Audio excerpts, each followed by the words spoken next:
Welcome to పూరాలుక్. భద్రాచలంలో రాములవారి కళ్యాణానికి ఏర్పాట్లు ముమ్మరంగా కొనసాగుతున్నాయి. ఈ మేరకు జిల్లా కలెక్టర్ అధికారులతో సమీక్షా సమావేశం ఏర్పాటు చేసి పలు సూచనలు చేశారు. కళ్యాణం పట్టాభిషేక మహోత్సవానికి వివిధ సెక్టార్లలో విధులు నిర్వహించే అధికారులు సబ్ కలెక్టర్ కార్యాలయంలో రిపోర్ట్ చేయాలని అన్నారు.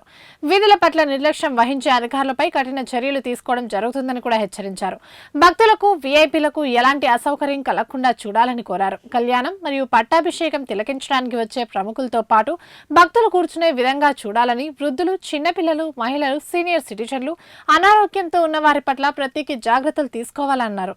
సంబంధిత అధికారులు పోలీస్ సహకారం తప్పనిసరిగా తీసుకోవాలని, ఎవరైనా భక్తులు అస్వస్థతకు గురైతే వెంటనే దగ్గరలో ఉన్న వైద్య శిబిరానికి తరలించి వైద్య చికిత్సలు చేయించాలని అన్నారు. వీఐపీలు, వీవీఐపీల వెంట వచ్చే సిబ్బంది ఎవరైనా ఏమైనా గొడవలకు దిగితే పోలీస్ సహకారం తీసుకుని గొడవలు కాకుండా చూడాలని, ముఖ్యంగా స్వామివారి కళ్యాణానికి రాష్ట్ర ముఖ్యమంత్రి రేవంత్ రెడ్డి పట్టాభిషేకం కార్యక్రమానికి తెలంగాణ రాష్ట్ర గవర్నర్ స్వామివారికి ముత్యాలు, తలంబ్రాలు, పట్టు వస్త్రాలు అందజేయడానికి వస్తున్నందున కార్యక్రమంలో ఎలాంటి ఆటంకాలు లేకుండా విజయవంతంగా జరిగేలా అధికారులు కృషి చేయాలని ఆదేశించారు.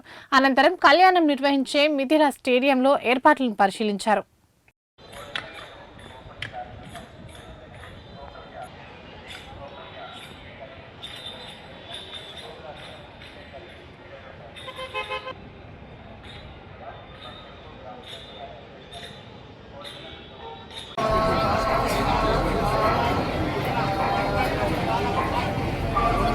అన్ని రకాల ఏర్పాట్లు కూడా అధికార యంత్రాంగం చేస్తుంది. పూర్తి స్థాయిలో జిల్లా కలెక్టర్ కావచ్చు, ఎస్పీ కావచ్చు, ఇటు అన్ని రకాల ఏర్పాట్లు కూడా పర్యవేక్షణ చేస్తున్నారు. అలాగే సీఎం రేవంత్ రెడ్డి కూడా కళ్యాణం